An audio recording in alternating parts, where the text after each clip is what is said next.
Te bendecimos. Te damos gracias por habernos invitado hoy. Te pedimos que tu Espíritu Santo se derrame en esta asamblea de forma poderosa. Que se derrame de tal manera que todos tengamos para dar de ti, Señor, y de tu Espíritu. Te damos gracias porque tú nos guías, nos proteges y nos acompañas, Señor. Te damos gracias porque tu amor es infinito y es el que nos da la fuerza, Señor, para seguir caminando, para poder parecernos más a ti cada día. Te pedimos, Señor, que trabajes nuestros oídos, nuestros corazones, para que sea de provecho esta cuaresma, para que podamos acercarnos a ti, parecernos a ti, oler a ti. Te pedimos, Señor, que nos hables a nuestro corazón sobre las cosas que tú quieres que cambiemos, que nuestra conciencia formada pueda guiarnos en este proceso de transformación. Pero sobre todo, Señor, que podamos hacerlo con la alegría del que se siente amado, del que se siente importante, valorado por un Padre que dio la vida por él. Te alabo y te bendigo, Señor. Gracias, Señor. Bendito y alabado seas por siempre, mi Dios. Santo eres, Señor. ¿Quién despertará en el mundo la inquietud de volver al plan de amor que Dios pensó? ¿Quién verá en el otro un hermano? ¿Quién construirá el reino de amor? ¿Quién hará que cambie lo que se implantó como ley de indiferencia y de opresión? ¿Quién dará al amor la última palabra y con el bien vencerá el dolor? Es tiempo de ponernos en camino y ser palabra de Dios, de arriesgarlo todo y hacer vida el Evangelio para anunciar un tiempo nuevo. Es tiempo de ser fermento en la masa y ser sal que dé sabor, vidas que señalen el camino, que el amor sea su destino, cartas vivas, mensajeros de Dios.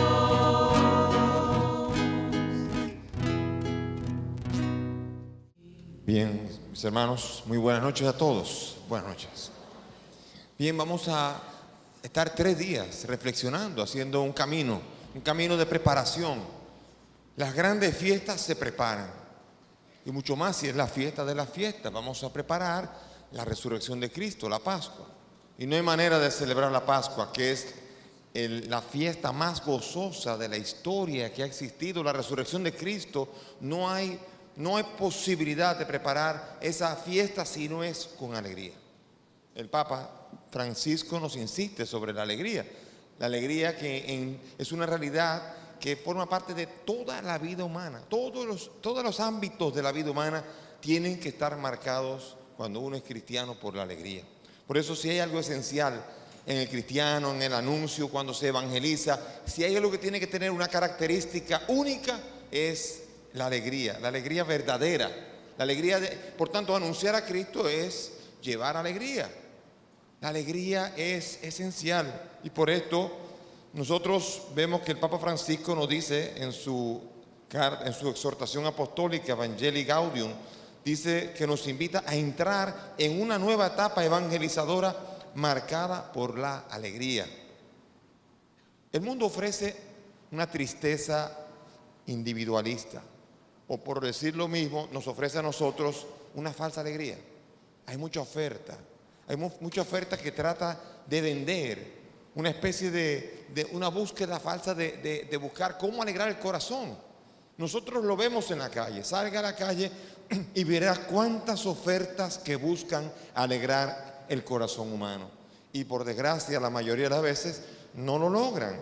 No es posible lograrlo. ¿Por qué? Porque hay una diferencia muy grande entre la diversión y la alegría. Ya decía Pablo VI en la Gaudete in Domino, decía en el año 1975, decía esto: la sociedad tecnológica ha logrado multiplicar las ocasiones de placer, pero encuentra muy difícil engendrar la alegría, porque la alegría tiene otro origen, es espiritual. El dinero, el confort, la higiene, la seguridad material no faltan con frecuencia. Sin embargo, el tedio, la aflicción, la tristeza forman parte, por desgracia, de la vida de muchos. La diversión se puede generar fácil. Un momento divertido se puede generar. El placer se puede buscar y encontrar también rápidamente. Esas son realidades que se buscan y se encuentran. Sin embargo, la sociedad nos ha querido vender eso como alegría. Y decimos muchas veces, el pueblo dominicano es un pueblo alegre. Y la realidad es que no siempre. El pueblo dominicano es un pueblo muy divertido. Se sabe divertir. Busca placeres. Bailotea mucho. Hace mucha pachanga. Pero nada de esto forma parte de lo que sería la verdadera alegría. Porque la verdadera alegría consiste en un corazón que se siente amado por Dios. Y habiéndose sentido amado por Dios, comienza a amar con locura también a ese Dios que lo amó primero. En eso consiste la alegría. Cualquier otra cosa fuera de esto no es alegría. Cualquier cosa fuera de esto es perecedera. Pero la alegría, que es la amistad con Dios, es una realidad que permanece constantemente y que nosotros tenemos que aprender a renovar, renovando también el encuentro personal con Cristo. Quien se ha encontrado con Cristo como el Señor, se ha encontrado con alegría. Y quien permanece con Cristo, permanece entonces en la alegría. Por eso cada uno de nosotros tiene la posibilidad en Cristo de siempre poder levantar cabeza. El mensaje de la Cuaresma está lleno de alegría y de esperanza. También está lleno de mortificación. Veremos cruces, veremos persecución, veremos tribulaciones. En la vida cristiana todo eso existe. Pero si hay algo que está acompañando a esto, definitivamente es la alegría. No es posible vivir la Cuaresma sin vivirla con alegría. Quien vive la Cuaresma con alegría está solamente mirando el lado negativo de la vida cristiana, el lado doloroso, y no está descubriendo todo cuanto promete aquel que es capaz de permanecer firme en toda tribulación.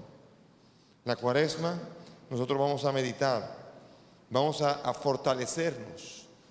Dice la palabra en el capítulo 4, versículo 4 de Filipenses, que dice: estén siempre alegres. ¿Cuándo? Siempre. Cuando las cosas te van bien, no, siempre. Cuando las cosas te van mal, sí, siempre. La palabra no dice, estén siempre divertidos. No lo dice. Estén siempre gozando de la vida. No lo dice. Dice, estén siempre alegres. Permanezcan en la alegría. Por tanto, cuando uno de nosotros está triste, uno puede pensar lo que sea, pero la realidad es que debe llegar a decir, no estoy lo suficientemente cerca de Cristo. Cuando uno se descubre que tiene una inclinación al mal humor, que tiene la inclinación al mal genio, no puede estar echando la culpa a la gente, al carro que se metió, al jefe a la persona que te está molestando. No está suficientemente cerca de Cristo. Si comenzamos a echarle la culpa a todos, vamos a desorientarnos. ¿Por qué? Porque la verdadera alegría está en estar cerca de Cristo. Puede ser que a veces alguna apatía o algún problema puede venir de alguna enfermedad o de cansancio, pero definitivamente hay características de la persona que se aleja de Cristo. Primero, la persona no está disponible a Dios ni a la gente, ni a la misión. No está disponible. Cada vez está menos disponible. No puedo. Siempre está en la búsqueda. ¿Qué excusa invento? Vamos a ver, ¿qué voy a decir hoy? ¿Qué digo? Porque no está disponible. Otra de las características es no está dispuesto a renunciar, a luchar con el pecado. No está dispuesto a luchar con sus defectos. Ay, hombre, ya me cansé. Así la persona que está triste, que está lejos de Dios, también deja de luchar contra el pecado que tanto ofende a Dios. Y después, otra de las grandes características de una persona que está triste y lejos de Dios es que ya no le importan los otros. No se preocupa por los demás. Ya lo que le pasa a los demás me se importa, como dicen en buen dominicano. No me importa. Y eso definitivamente produce la tibieza. La tibieza cuyo remedio solamente puede encontrarla uno en Cristo Jesús, el que nos da la fuerza para poder vencer todos nuestros defectos. Por tanto, cuando uno tiene una pereza y dice, soy muy haragán yo no soy tenaz, yo no lucho, yo no tengo esa fortaleza de estar luchando. No digas eso, no estoy lo suficientemente cerca de Cristo. Cuando uno dice, entonces tiene un defecto y uno no lo está combatiendo y uno dice, no tengo perseverancia, no estoy cerca de Cristo. No, que tengo un problema, que yo no tengo alegría, no soy una persona alegre. No estoy cerca de Cristo. Porque es la cercanía de Cristo lo que te va a curar.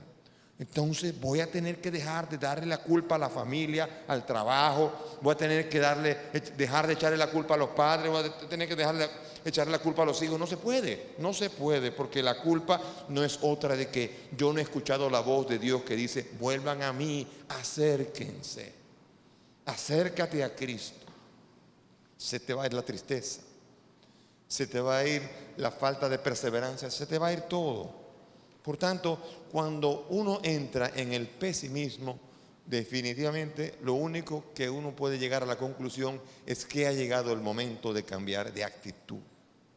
No puede ser uno fatalista, no puede uno pensar que va a seguir siempre así. Uno no puede dejarse, no puede rendir, tiene que aprender a descubrir que ha llegado el momento de cambiar de actitud. Por tanto, comienza la Cuaresma. Bienvenidos. Está comenzando la Cuaresma, es un tiempo de cambio, un tiempo de cambios y de esperanza. A la gente le encantan los cambios exteriores, a la gente le encantan los cambios de la cocina, ¿no? Un cambio de carro, un cambio de todo lo de fuera, vestido, cualquier cosa que no sea con uno. Cuando el cambio es, vamos a cambiarte un momento. Cualquier cosa que sea meterse con uno, a uno le aterra, le da miedo. Mucha gente cree que cuando se acerca a Cristo se va a convertir en un fanático, porque ha visto tantos fanáticos que dicen, no, yo no quiero ser como él, no, por favor. Pero eso es una realidad. Nos asusta cuando el cambio, cuando la necesidad de cambio somos nosotros. Y ha llegado el momento.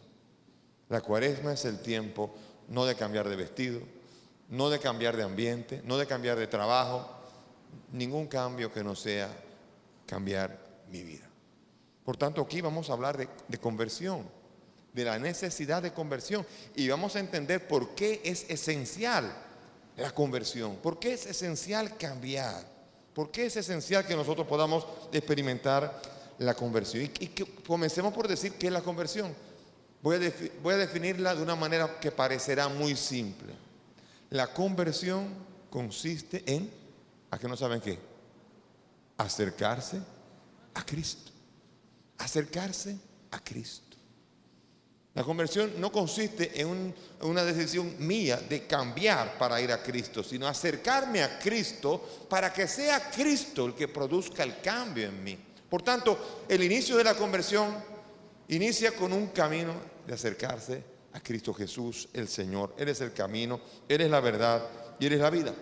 Y a veces nos puede doler encontrarnos con nuestros defectos, con nuestro pecado. Puede humillarnos, puede que experimentemos la humillación, pero es la única manera de encontrar que Cristo toque con amor nuestro pecado y lo transforme. Toque nuestro defecto y lo transforme. De hecho, si permanecemos en el pecado, la tentación constante será alejarse de la oración. Cuando hay un pecado, lo primero que hace uno es alejarse de la oración. Se aleja uno del querer conocer más de Él. Se aleja de la lectura espiritual. Se aleja del apostolado. Cada vez se aleja más En fin, el pecado lo que hace es hacer al hombre esconderse. Acuérdense en Génesis 3:10, cuando en el relato del pecado original, el hombre pecó, Dios se acercó a buscarlo y se escondió. Tuve miedo y me escondí. El hombre cuando está en el pecado se esconde. Por eso nuestras faltas y pecados con los demás es necesario que sean transformadas, porque saben una cosa, los principales que sufren nuestros pecados son los que están a nuestro lado. Nuestro mal humor, ¿quién es que lo sufre? Más la persona que te lo está aguantando al lado tuyo. Tus pecados, la mayoría de tus pecados son los demás los que están teniendo que sufrirlos. Por tanto, es urgente que nosotros podamos hacer un cambio, comenzando por caridad a los demás, pero también por la necesidad de convertirse, porque es la primera palabra que dijo sea Juan Bautista como Jesús cuando comenzó a anunciar el reino. Conviértanse, conviértanse porque ha llegado el reino de Dios. Conviértanse. Eso es lo primero que quiere hacer el Señor. Y eso es lo que la iglesia quiere, eso es lo que Dios quiere, eso es lo que quiere el cielo. Porque la conversión, si hay algo que produce la conversión es alegría. En el cielo, alegría. Dice la palabra en el Evangelio de Lucas, hay más alegría en el cielo por un pecador que se convierte que por 99 justos que no necesitan conversión. Por tanto, si usted quiere producir alegría en el cielo, conviértase. Si usted quiere producir alegría en la iglesia, conviértase. Si usted quiere convertirse, acérquese a Cristo. Acercarse a Cristo es esencial. Y entonces, por eso la alegría no se va con la mortificación. Cuando uno lucha con el pecado, uno no tiene que hacer que la cuaresma sea un tiempo de caras tristes, miradas lánguidas. No es así.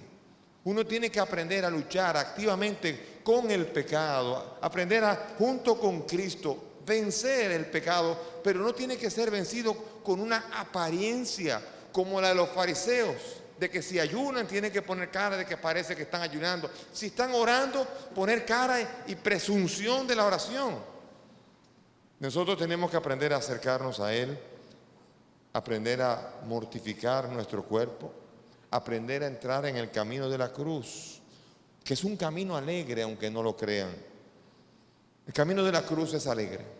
¿Saben por qué? Porque en el camino de la cruz, ¿quién está ahí? Cristo. Cristo es el que camina en la cruz. Y cada uno de nosotros camina, hace el camino de la cruz junto con Cristo. Y donde está Cristo hay alegría. Y cuando hacemos ese camino con Cristo, entonces hay alegría. Porque el sufrir por sí mismo no trae nada. El sufrimiento La tribulación en sí no trae nada. Lo más que puede hacer es amargar a la persona. Cuando una persona sufre sola, se amarga. Cuando una persona sufre sola, sin Cristo, se amarga. Y por eso tenemos necesidad de caminar con Cristo en medio de la tribulación, para que podamos encontrar la verdadera alegría, para que podamos encontrar ese camino de redención que lleva a la resurrección. Si nosotros caminamos por el camino de la cruz, estamos caminando definitivamente hacia el camino de la resurrección. Y el dolor y la cruz solamente sirve cuando me ayuda a amar más a los demás. Por eso aquí tengo un secreto, que es integrar mi dolor, aprender a integrarlo, y con él amar más. No, con Cristo podré yo amar más a los demás en medio de las dificultades y en medio de todo. ¿Por qué? Porque tengo que aprender a descubrir que el camino de la cruz es el camino que lleva a la vida. Comprometerme. Es una alegría como pastor. Yo cuando el otro día estuve en la misa, y cada vez que estoy en una celebración y veo los compromisos, los servicios que está haciendo cada uno, es una alegría ver aquí cuando uno que ha conocido el caminar de cada uno, el trayecto que lleva, el camino por el que le ha llevado Cristo. Es un gozo ver cómo Dios ha llevado a cada uno por diversos caminos según lo que Él le ha parecido a cada uno. Y ver aquí la celebración del domingo en medio de todas las historias unidas aquí en Cristo es una belleza. Yo lo pensaba y lo estaba meditando el domingo pasado, cuando venía uno a leer. Pienso en toda la historia que ha vivido esa persona, cuando viene alguien a tocar, cuando todo, y uno dice, como pastor, qué alegría es ver todo lo que ha hecho Cristo, cómo la persona ha sido lanzada a comprometerse. El compromiso es uno de los mejores indicadores de la conversión.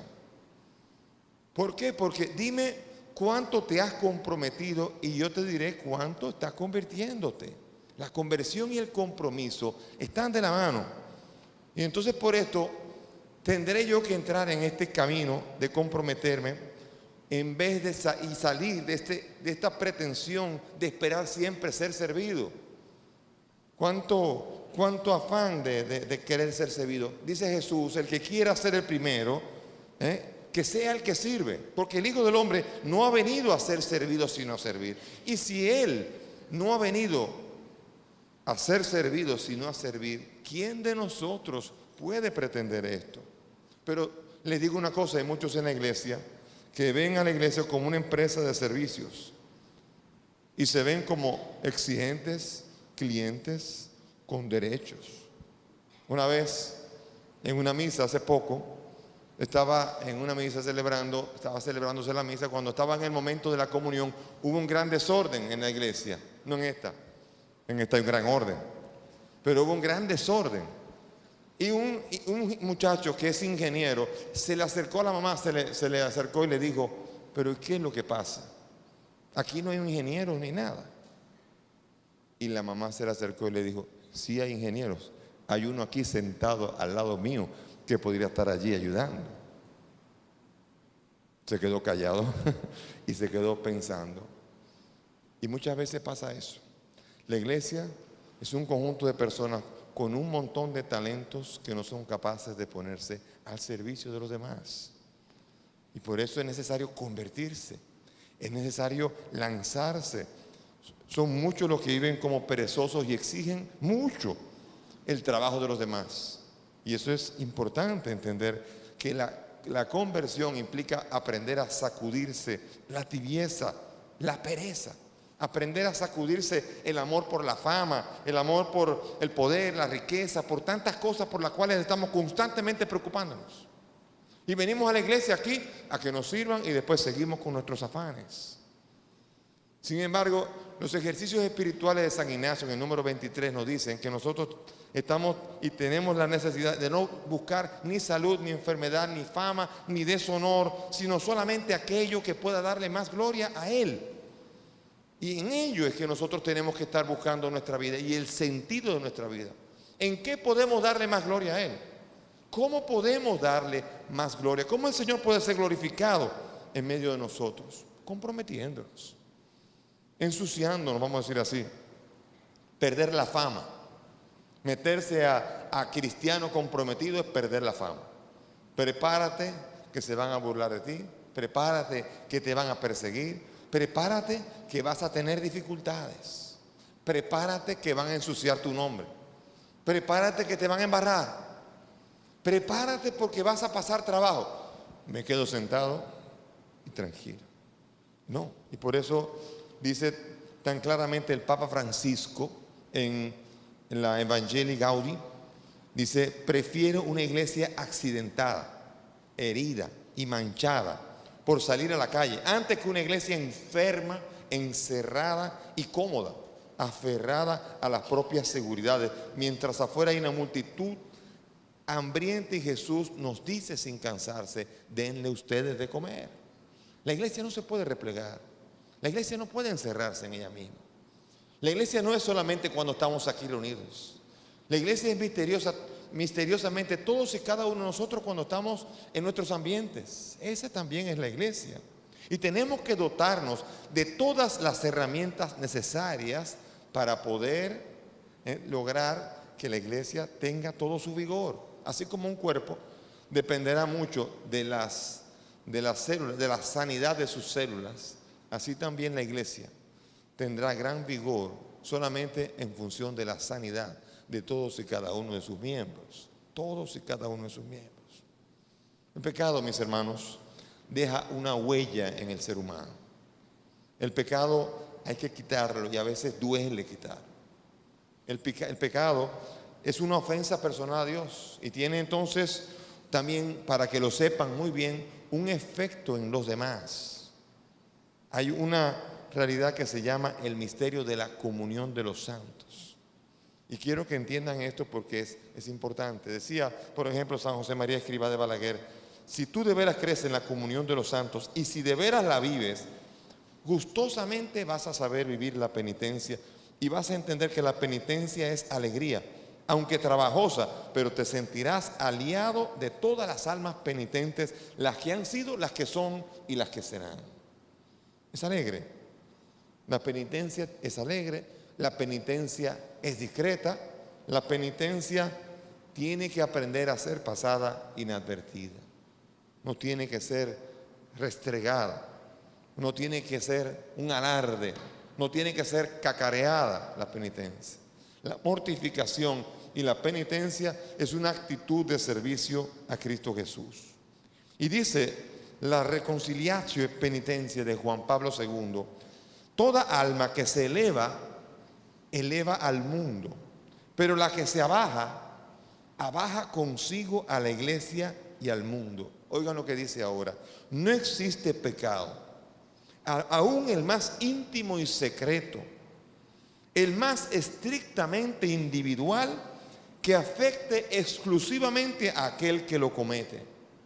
Todo pecado repercute con mayor o menor daño a toda la familia de la iglesia. Se puede decir que todo pecado tiene un carácter de pecado social. O sea que nosotros cuando pecamos no podemos decir, bueno, me embromé yo y nada más. Cuando estamos viviendo la gracia y cuando estamos viviendo el pecado, estamos en armonía con un cuerpo que es la iglesia. Y por más en lo secreto que yo viva el pecado, le hago daño a toda la iglesia. Daño a toda la iglesia. Y por esto tengo que aprender a entender esa dinámica para entender la responsabilidad que yo tengo para convertirme.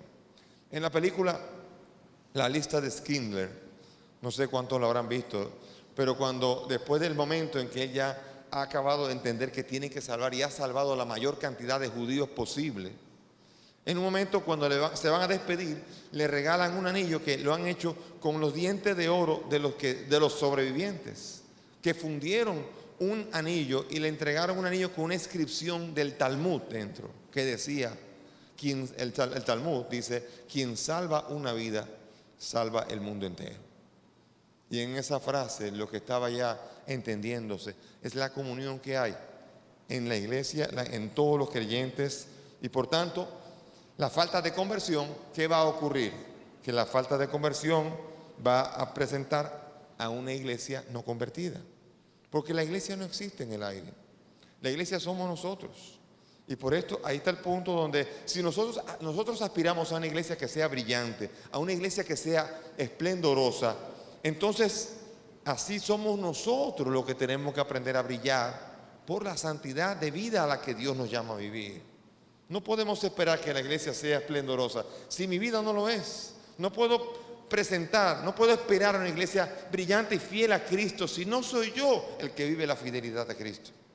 Y es importante esto, porque si no, entonces no vamos a entender la necesidad de la renovación de la iglesia. La iglesia tiene que cambiar, la iglesia tiene que renovar, y la iglesia se tiene que renovar en función de, soy yo el que tiene que cambiar, soy yo el que tengo que renovar.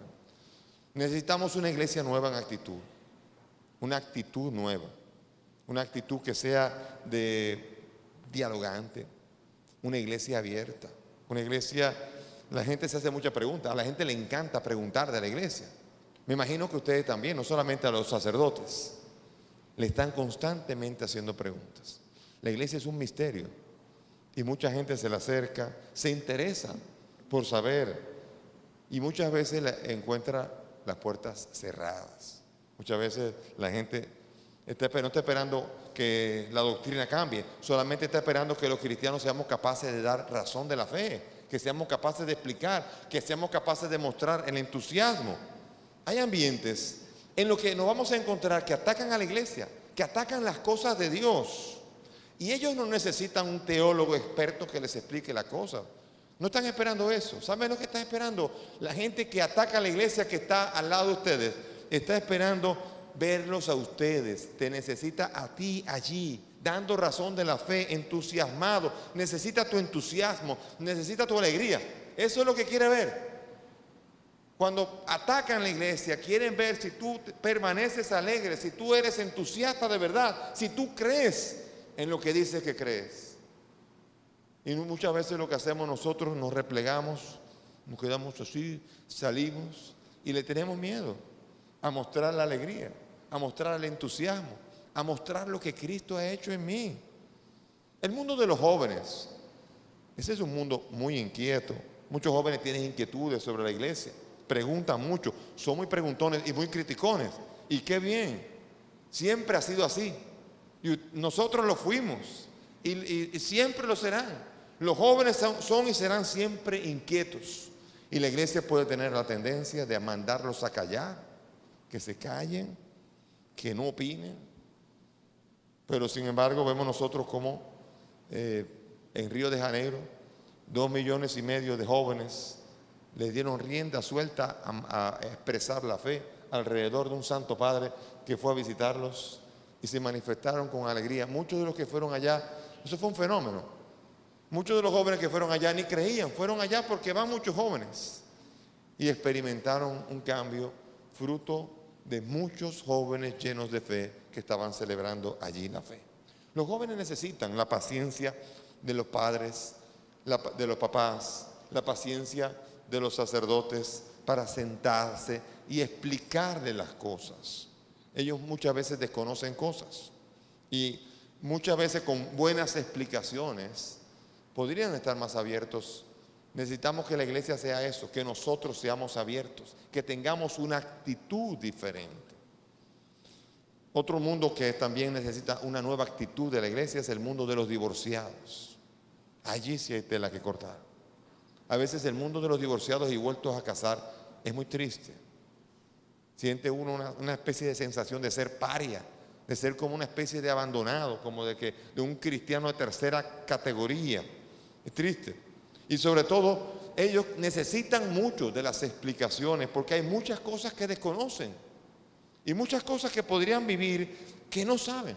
Muchos esperan, no tanto palabras, sino actitudes evangélicas. Desconocen muchas cosas. No pueden asistir a la Eucaristía. Y dicen, ¿por qué no puedo? ¿Cuánto han sufrido? Y la Eucaristía, les digo, no es un premio a los perfectos. La Eucaristía es un remedio para los débiles. Pero la Eucaristía, como dice San Pablo en la primera carta de los Corintios, capítulo 11, dice que tampoco se le puede dar a los que les pueda hacer daño. Por lo tanto, hay que explicar bien todo esto, porque hay muchos divorciados y vueltos a casar a los que no se les explica nada. No se imaginan la cantidad de personas con la indignación de que nadie les dijo después de tiempo que se separaron, que se divorciaron, y nadie le explicó que un divorciado, que un separado divorciado podía seguir comulgando. Y la persona simplemente lo supuso y simplemente se excluyó y vivió durante años así. A mí me da sorpresa cuando tengo que explicar a una persona que tiene a lo mejor 15 o 18 años sin poder comulgar, pero usted puede comulgar. Pero me va a decir que yo no he comulgado, pues se lo voy a decir yo porque nadie se lo había dicho. Y así también hace falta que nosotros no pongamos dificultades. Muchas veces a mí me dijeron, y nosotros a veces le estamos poniendo en China a estas personas la posibilidad de celebrar la fe. Nunca me olvidaré de una persona que tenía, su esposo tenía un documento en el extranjero, o sea, tenía que buscarlo en el extranjero. Se casaron por lo civil porque un sacerdote les dijo que ellos no podían casarse por la iglesia nunca. Y estuvieron 18 años casados por lo civil porque alguien le dijo simplemente que no podían casarse por la iglesia. No se imaginan cuando yo les digo, pero eso no es así. No se imaginan la expresión de la mujer. Quiere decir que yo por 18 años. Y yo, espérese, vamos a hacer una cosa. Vamos a pensar en los próximos 18 años. Y de ahí para adelante, ejecutamos todo, están casados felizmente ahora. Y sí, misteriosamente estuvieron 18 años porque alguien se la puso en China. Estuvieron 18 años privados de poder participar de la Eucaristía, de la comunión. Así hay muchas preguntas que las personas suponen que nunca hacen y se quedan con respuestas prefabricadas en las cuales necesitamos acercarnos al mundo de los divorciados para poder mostrarles el camino de la fidelidad a Cristo desde allí. El matrimonio no es un derecho, no es un derecho. El matrimonio es una vocación. El matrimonio es un privilegio. El matrimonio es un don. Así también el bautismo y así también el orden sacerdotal. Señores, hay muchas personas que no están aptas para el matrimonio, que no están aptas para el orden sacerdotal. Y no es porque tienen derecho, es un privilegio, es una condición en la cual la persona recibe un don. Por tanto, tenemos que aprender a ir reflexionando sobre estas realidades, porque estamos metiendo pensamientos mundanos en el camino de la iglesia. Estamos metiendo muchas veces pensamientos mundanos en cómo juzgar lo que en la iglesia se debe hacer y lo que en la iglesia no se debe hacer, como si esto fuera una empresa. Y estuviésemos hablando de proletarios y de burgueses, si estuviésemos hablando aquí de derechos, si estuviésemos hablando aquí de una especie como de forzar a ver si logramos nuestras reivindicaciones. ¿Con quién vamos a reivindicarnos? Si no es con Cristo, es con el Señor, con el único que necesitamos nosotros reivindicarnos. La confesión, otra actitud también nueva. Dice el Papa Francisco que el confesionario no debe ser nunca una sala de tortura, ni una aduana. Y muchas veces el sacramento de la penitencia, un sacramento tan hermoso, tan presente en la Biblia, tan presente. Usted se imagina a Juan Bautista cuando venían todos a confesar sus pecados, que Pau, tome ahí. O sea, no habría manera de pensar en esto. No habría manera de pensar a quienes ustedes les perdonen los pecados, les quedan perdonados. Pero eso sí, Pau el que tenga pecado mortal. No fue así que le dijeron. No fue así, porque el sacramento de la penitencia es el encuentro con Cristo. Es el encuentro con el misericordioso. Y es un encuentro doloroso y es un encuentro alegre. Por un lado es un encuentro doloroso porque venimos aquí a traer todos los platos rotos. Venimos a traer al Señor el desamor. Venimos a traer al Señor todas las veces que le dimos la espalda. Eso es lo que venimos a traer. Y eso nos duele. Yo espero que cuando alguien se confiese, experimente el dolor del desamor a Cristo.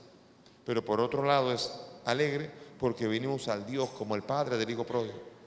Como al Padre del Hijo pródigo venimos a Él a pedir perdón y sabemos muy bien que se va a echar a nuestros brazos y nos va a recibir y nos va a hacer fiesta.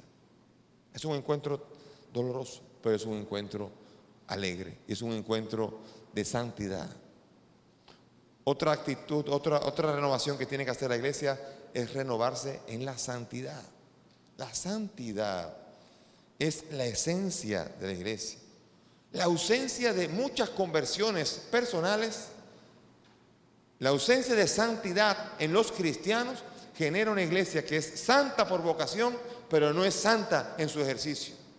No es santa en su deber, no es santa en su llamado, no es santa en su vocación, aunque lo es, no es santa en su ejercicio, aunque lo es en su vocación. Los cristianos, mis hermanos, somos el rostro de Cristo. Usted se pregunta cómo es la iglesia, mírese usted. Nosotros somos, es una gran responsabilidad, porque conforme a nosotros actuemos, así está actuando la iglesia. No estamos comprometidos, la iglesia no está comprometida. No estamos indiferentes a los demás, es la iglesia. Nosotros somos el rostro de Cristo. Somos nosotros la iglesia. La iglesia no es una institución. La iglesia es una realidad misteriosa que nos abarca a todos los creyentes en Cristo. Y si no la entendemos así, entonces estamos fuera de la iglesia. Le dejamos a la iglesia, a los curas, a las monjas y a todo el mundo. Y no estamos en ella. Y es una gran responsabilidad porque todos nosotros somos embajadores de Cristo. Somos todos nosotros los llamados a vivir la alegría. Y nuestra incoherencia daña la santidad de la iglesia. Y le voy a decir una cosa. La santidad no es una vocación solo para los sacerdotes, sino qué pobre la iglesia. Miren, los sacerdotes en el mundo son cerca de 450,000. Las monjas en el mundo son cerca de 1.400.000. Los católicos en el mundo son 1.200 millones. ¿Qué les parece? Si nosotros dejamos solamente la santidad a los sacerdotes y a las monjas, qué pobreza. Porque el grueso de la iglesia, el grueso del rostro de Cristo son los laicos. Y nosotros vamos a pedir al Señor que el rostro santo de Cristo se refleje en ese grueso. Mientras el grueso de los laicos no aspire y no trabaje por la santidad, la iglesia no podrá reflejar esa santidad al mundo. Es muy difícil que 450,000 curas y 1,000,000 y pico de monjas puedan reflejar la santidad de toda la iglesia cuando son 1.200 millones los bautizados que están en el mundo. ¿Dónde están? ¿Dónde estamos? Estamos dormidos. Que hay curas pedófilos en la iglesia y hay obispos que lo esconden. Sí, a veces esto ocurre, es verdad. Y quizás no es ni siquiera con una maldad premeditada, pero de verdad que este rostro de iglesia produce un gran rechazo en muchas instancias de la sociedad. De que hay laicos que se comprometen y que son modelos y luego se descubren con incoherencias, que estando en la iglesia caen en la tentación de abandonar el seguimiento de Cristo. Sí, también. Y eso escandaliza. Y eso produce muchas salidas en la iglesia. Eso es cierto. Pero si eso es cierto, no es menos cierto que hay millones y millones de laicos y que están echando el pleito y viviendo la fe cerca de Cristo. Son millones. Como son millones los jóvenes, como los de Río de Janeiro y muchos en el mundo entero, inquietos que viven la fe cerca de Cristo. Hay también miles de sacerdotes consagrados que viven cerca de Cristo. Y hay un papa que ha revolucionado la iglesia y es amado por el mundo entero y que está cerca de Cristo. No es menos cierto esto. Es necesario acercarse a Cristo. Una vez a mí me ocurrió, estaba recién ordenadito, las manos todavía olían a aceite del crisma. Recién ordenado, estaba en mi oficina de la Cancillería. Se me acercó un sacerdote, ya mayor, un poco entrado en edad. Y el sacerdote se me acercó, no sé por qué, al jovencito se le habrá acercado, eso fue hace 20 y pico de años. Y dijo, mire, yo le voy a decir algo a usted. No sé si me quiere quitar la fe a mí o qué sería. Digo, mire, le voy a decir una cosa. Yo tengo una mujer y yo estoy pensando dejar el sacerdocio. Y estoy pensando irme con la mujer. ¿Qué usted opina? Por dentro. Y el Señor me asistió ahí. La respuesta mía fue, bueno, ya le pidió permiso, ya pidió permiso. Y él me miró como ¿yo? ¿A quién? Yo, al que lo metió en esto. Dios lo metió en esto. Usted hizo, vamos a mostrar una cosa, ¿por qué no hace esto? Usted hizo un retiro de una semana para entrar al sacerdocio. ¿Por qué ahora no hace un retiro?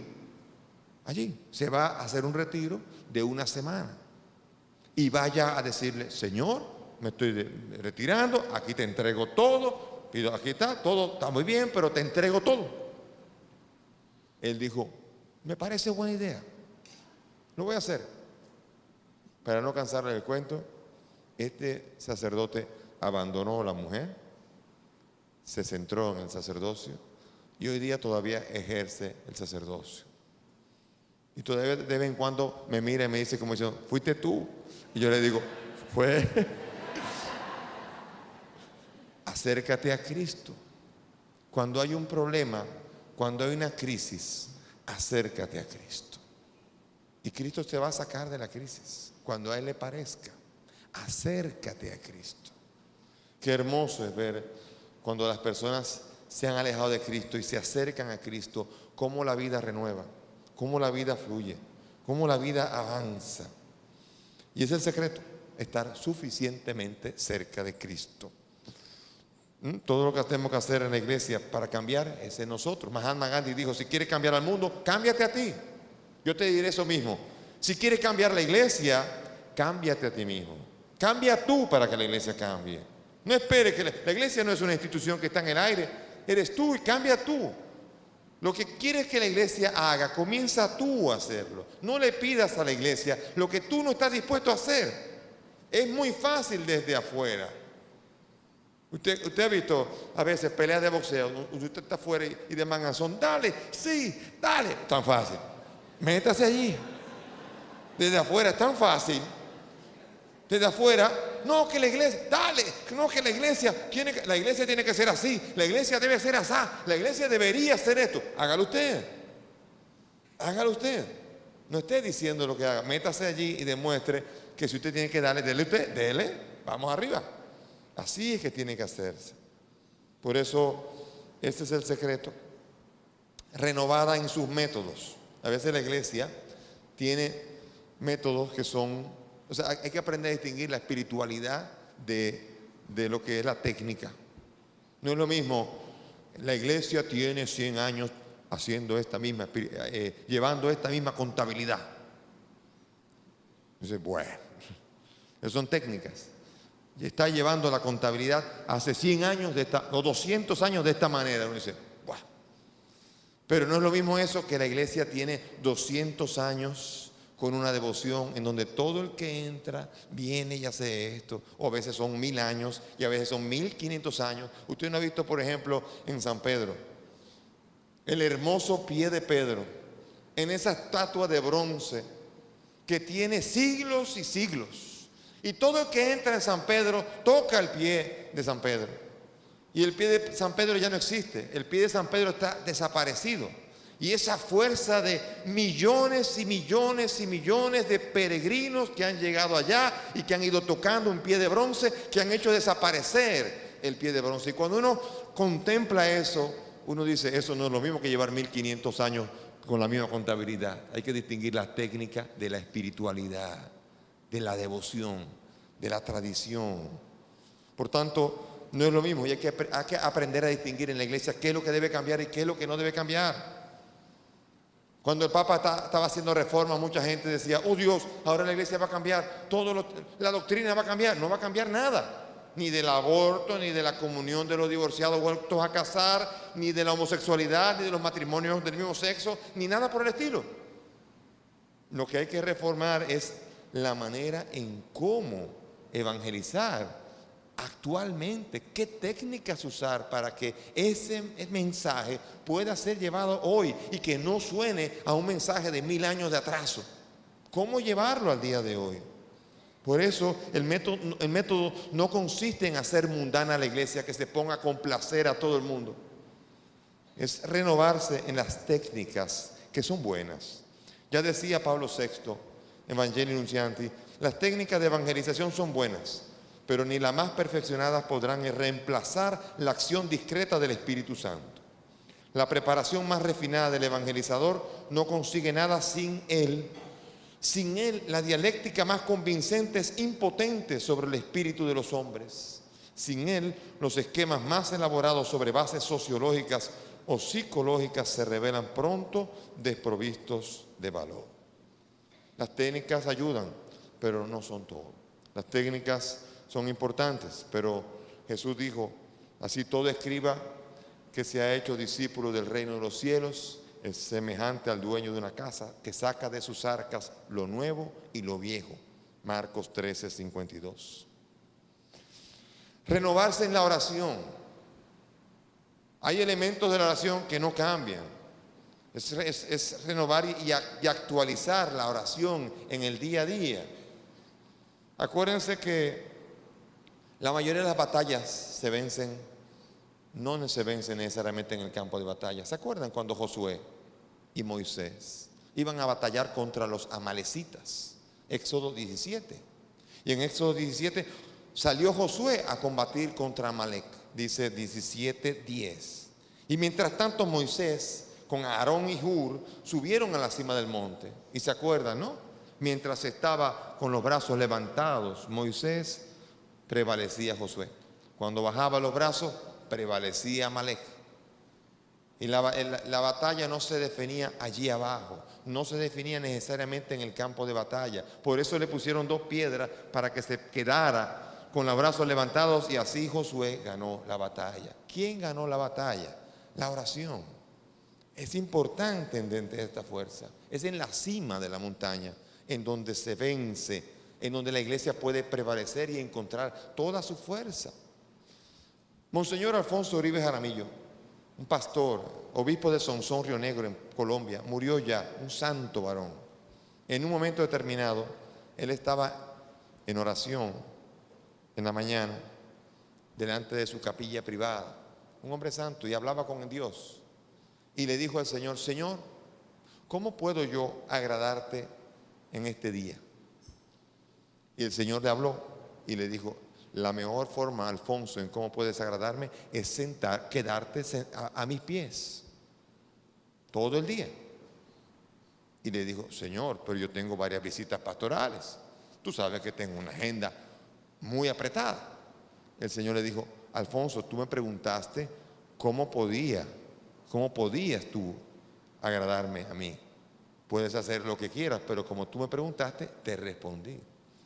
Entendió Alfonso y fue allá donde su secretaria canceló todas las citas y se quedó ese día, todo el día, a los pies del Señor en el Santísimo Sacramento. Y él contaba que había como 3 grandes problemas en la diócesis que tenía años buscando cómo solucionar.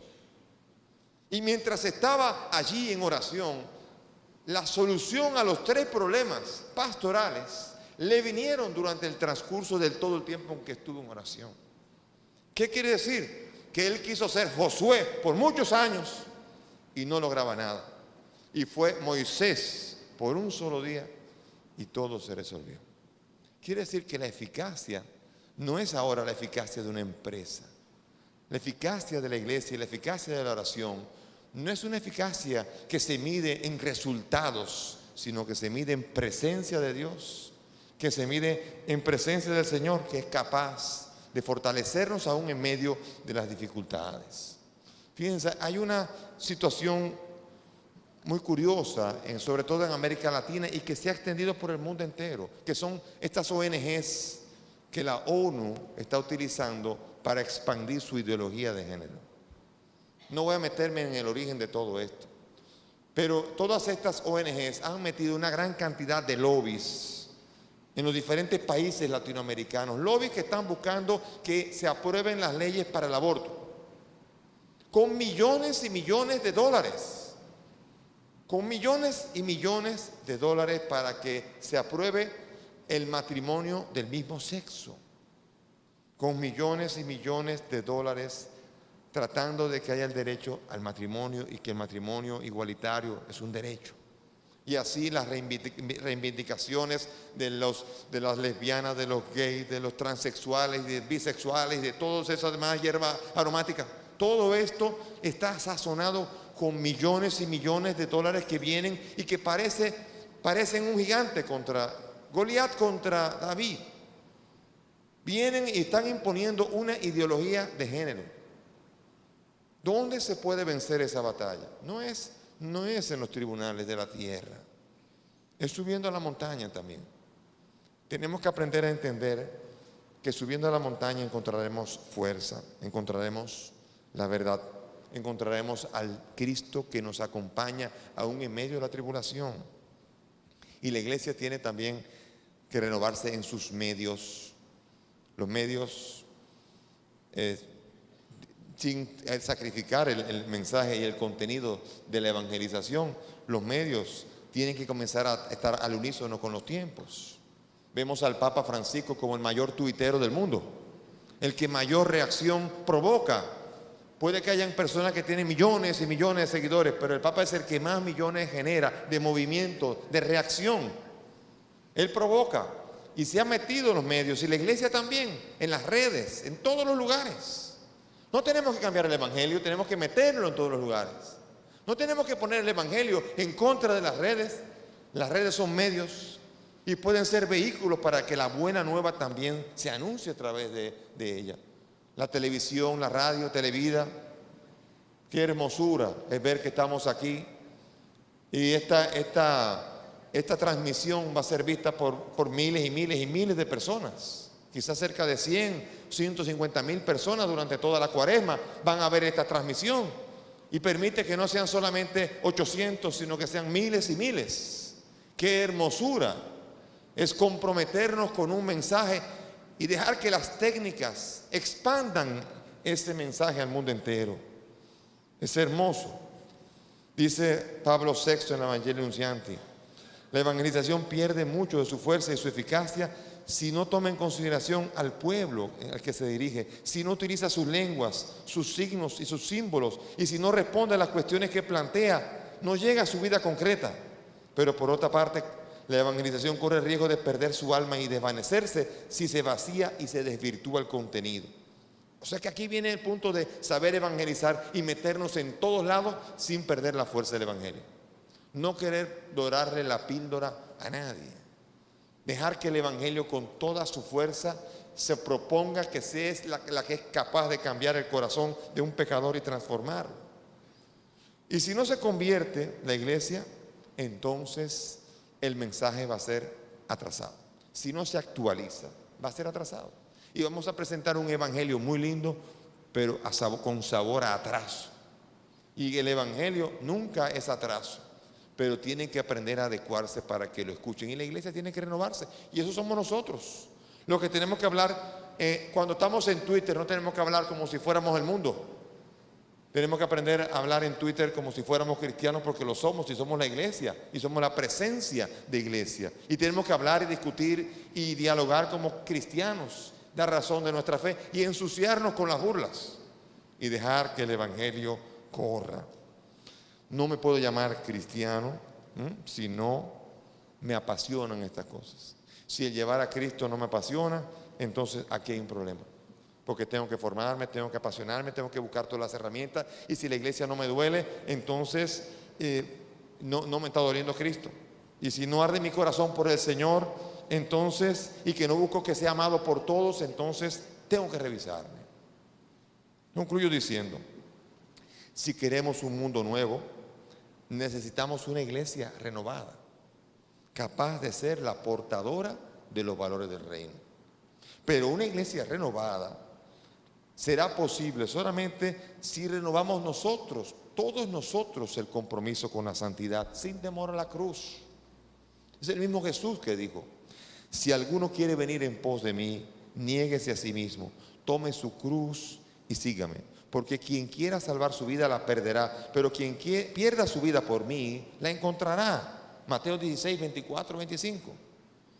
Y dijo también, el que no tome su cruz y me sigue detrás, no es digno de mí.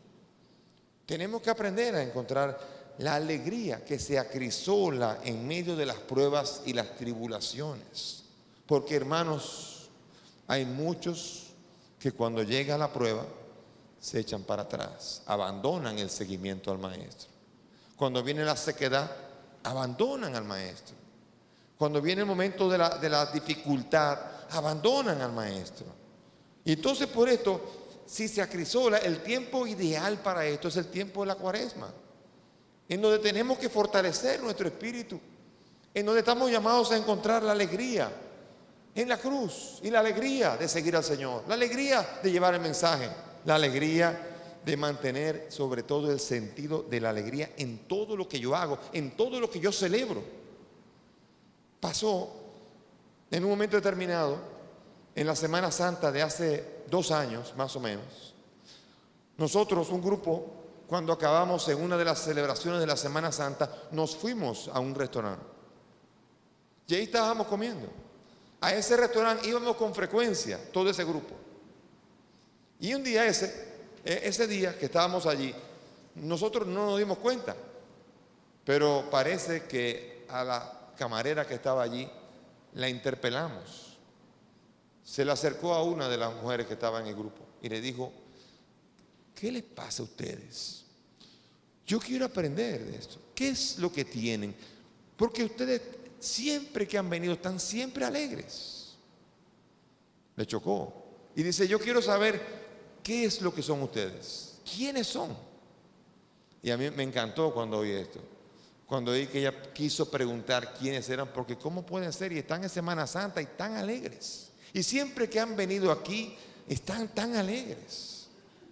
La alegría es propia del que ha escuchado la palabra, el que la celebra y el que va a compartirla con los demás. Esa misma camarera, el otro día que hicimos aquí una reunión de Kairos de las parejas, muy bella, 2 comunidades cayeron en ese mismo restaurante. Y recuerdo cuando entré que la camarera me miró y decía, aquí ha llegado la vida a este restaurante. Qué alegría es saber que nosotros podemos contagiar, podemos estar en Semana Santa, podemos celebrar la muerte de Cristo y sabemos cómo culmina todo y podemos celebrarlo con tanta alegría que contagie y que la gente diga, ¿qué les pasa a ustedes? Porque ustedes llevan algo que los demás no llevan. Si alguien quiere divertirse, se va a notar que está divertido, pero no es lo mismo que alegría. La alegría es espiritual, la alegría viene del interior. La alegría no se aparta de nosotros en ningún momento ni en ninguna circunstancia de la vida. No hay cruz que quite la alegría verdadera. No hay tribulación que nos aparte a nosotros de la verdadera presencia del Señor. Y por eso es la única manera de evangelizar, señores. ¿Saben cómo es? Con una cara alegre, con una cara gozosa, con la presencia de Cristo en las actitudes. Eso es lo que seduce, eso es lo que atrae. No es tanto con proselitismo. Trata de convencer a la gente y verá que dice, ahí viene otro más. Dice el Papa Benedicto, lo dijo el 13 de mayo del 2007 en la explanada del santuario de Aparecida. Benedicto dijo estas palabras: la iglesia no hace proselitismo, ella crece mucho más por atracción, como Cristo atrae a todos así con la fuerza de su amor que culminó en el sacrificio de la cruz. Así la iglesia cumple su misión en la medida que asociada a Cristo realiza su obra conformándose en espíritu y concretamente con la caridad de su Señor. Mis hermanos, la iglesia tiene que ser atractiva. Los laicos tienen que ser atractivos. Los curas, los sacerdotes tienen que ser atractivos. Los obispos tienen que ser atractivos. El Papa tiene que ser atractivo. La atracción que produce un corazón alegre. Sin la alegría en el corazón, todo lo que yo pueda hablar no sirve para nada. Con ausencia de alegría, todo el mensaje de la cruz termina en amargura, termina en tristeza, termina en muerte. La alegría es la que permite seguir adelante. Solo la fiesta trae. Por eso hagamos Cuaresma, la fiesta del amor de Dios hacia nosotros y la fiesta en la que el pueblo goza de su Señor. Bienvenidos a la Cuaresma.